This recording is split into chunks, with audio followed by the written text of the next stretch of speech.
पाकिस्तान में बरतानवी high commissioner जेन Marriott ने लियारी में रिहायशी इमारत गिरने के वाक़े की शदीद अल्फाज में मज़म्मत की। समाजी राब्ते की वेबसाइट पर अपने पैगाम में जेन मैरियट ने कहा है कि वो लियारी में कीमती जानों के ज़िया पर दिल गिरफ्तार हैं।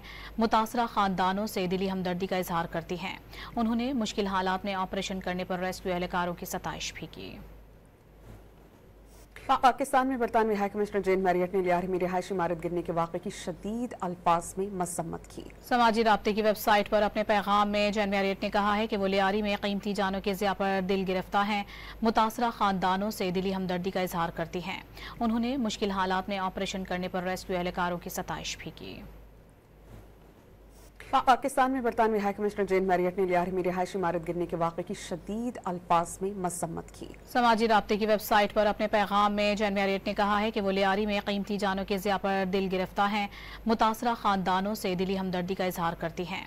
उन्होंने मुश्किल हालात में ऑपरेशन करने पर रेस्क्यू एहलकारों की सताइश भी की।